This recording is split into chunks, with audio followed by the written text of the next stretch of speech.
इनको 5 तारीख से बहकाने का काम कर रहा है, हमको भी और पूरे गौतम बुद्ध नगर के ये 12 संगठन है। इनको भी हमको पहले दिन कहा कि हमने 20 आदमी छोड़ दिया, हमने बयान दे दिया 20 छूट गए। छूटा एक आदमी नहीं। जो डराने धमकाने का, मारपीट करने का काम कर रहा, प्रशासन उसको रोके और आगे के जो भी निर्णय होंगे 23 तारीख को हम करीब 3 बजे तक अपना निर्णय दे देंगे। आज 10 महीने में पहली बार उस संगठन का मैसेज आया है कि आपस में बैठ के बात। गौतम बुद्ध नगर का मामला चल रहा है।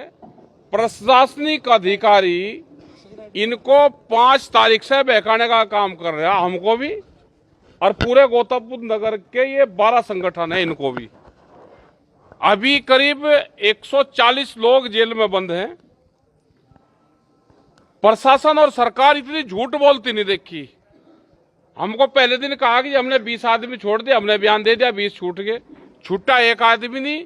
कभी 27 बता दे, कभी 20 बता दे, कभी 40 बता दे।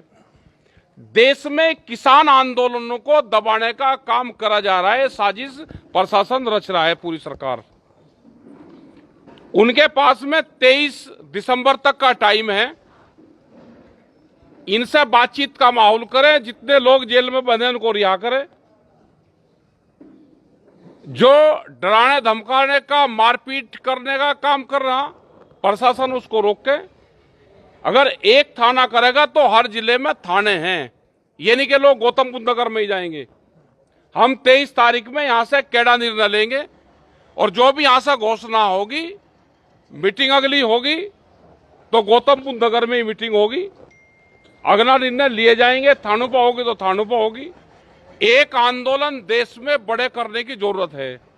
दिल्ली की हमारी कोई कॉल अभी नहीं है। दिल्ली की कॉल संयुक्त मोर्चे की होगी। कब होगी, क्या होगा, वो दिल्ली के इशू पर बात होगी, जो राष्ट्रीय स्तर के इशू है। गौतम बुद्ध नगर के जमीन का इशू है, वहां का 10% मुआवजे का इशू है। लेकिन अभी कोई प्लेटफॉर्म तैयार नहीं है कि जिसपे गौतम बुद्ध नगर के पूरी कमेटी बातचीत कर ले। ठीक है सर, शंभू बॉर्डर पर भी किसानों को रोका जा रहा है, लाठीचार्ज हो रहा है, पानी की बौछार की जा रही है, इसको लेकर क्या कहना है? वो चल रहा है, एक वो मूवमेंट है। आज 10 महीने में पहली बार उस संगठन का मैसेज आया है कि आपस में बैठ के बातचीत करें। हमने बार बार ये कहा कि जो भी आंदोलनकारी संगठन, एसकेएम के लोग 2021 में दिल्ली से वापसी आए थे, उन सबको इकट्ठा बैठना पड़ेगा। दिल्ली की कॉल पूरे देश के किसानों को फिर दोबारा देनी पड़ेगी। लेकिन कब देनी पड़ेगी, उसकी डेट क्या होगी, कोई इशू पहले बैठ के एसकेएम तय करे। सब लोग अकेले अकेले दिल्ली की कॉल देंगे तो जो नोएडा का हाल हुआ यही पूरे देश का हाल होगा। ठीक है साहब, 23 तारीख की बात कर रहे हैं। कब ये क्या कार्यक्रम रहेगा 23 तारीख को? जो 23 दिसंबर का, जो 17 तारीख का हमारा प्रोग्राम होता था मासिक पंचायत, वो अब की बार में 23 दिसंबर में है। चौधरी चरण सिंह का जन्मदिन है। वो जन्मदिन भी यहीं रहेगा और 23 तारीख की मीटिंग भी यहीं रहेगी। और आगे के जो भी निर्णय होंगे 23 तारीख को हम करीब 3 बजे तक अपना निर्णय दे देंगे। ठीक है साहब, एक सवाल हो रहा है। संभल में एक मंदिर मिला, हनुमान का मंदिर, वो भी बड़ी चर्चाओं में ऐसे में, क्योंकि पहले संभल में ये तो पॉलिटिकल इशू है। सरकार की प्राथमिकता है। वो सरकार अपना काम कर रही है। पूरा प्रेस और वो सब उस पर लग रहे। हमारे इशू किसान के इशू हैं। जो जिस जाति धर्म को है उसको मानता है, वो उसको मानता रहेंगे। आप मस्जिद को मानते हो, आप उसको मानोगे। आप मंदिर को नहीं मानने, हम मंदिर को मानने, हम मस्जिद को नहीं मानने। देश में, संविधान में सबको राइट दिया है, अपने धर्म को मानने का सबको अधिकार है। वो अपने तरीके से पूजा पाठ सब चीज कर रहा है। सरकार का जो काम है, जहां से सरकार को वोट मिलेगी, सरकार का वो एजेंडे में शामिल है, उसका काम करेगा। गन्ना किसानों को गन्ना डालना हो, अपने पर्ची की बात करेगा। सरकार अपनी वोट की बात करेगी। ये जो नोएडा का किसान है अपनी जमीन की बात करेगा। दुकानदार अपना सामान बेचने की बात करेगा। तो सबके आप अपने काम है, सरकार का भी काम है तो अपना काम करें। ठीक है साहब, देखिए शंभू बॉर्डर पर एमएसपी की मांग को लेकर, नोएडा में प्राधिकरण के मुद्दे को लेकर, यूपी में यहाँ गन्ने भाव की बात आप कर रहे हैं, मीटर बिजली की मीटर की बात, क्या सारी चीजों को एक जगह समायोजित करने के कोई ऐलान आप लोग? उसका संयुक्त मोर्चा, उसके लिए एक बड़ा प्लेटफॉर्म है और पूरे देश के लोग उस पर काम कर रहे हैं। आप अपने स्टेट में, आप अपने जिलों में लोग आप अपने संगठन पर काम करते हैं। लेकिन जब नेशनल इशू आता है तो उस पर संयुक्त मोर्चा काम करता है।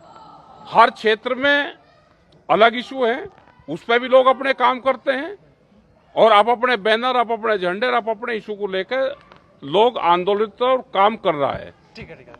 It's a pleasure for us that we are hosting Smart India Hackathon 2024 Grand Finale Hardware Edition at Panipat Institute of Engineering and Technology. So Smart India Hackathon is an initiative launched by Ministry of Education and collaboration with All India Council of Technical Education. This year there are 51 nodal centers across the country where more than 1300 teams are participating. And it is an honor for us that we are the only host institution in the entire state of Haryana. The problem statement that has been assigned to our center is given by Ministry of Jal Shakti, where student needs to find the solutions for the issues that are being faced in terms of water resources.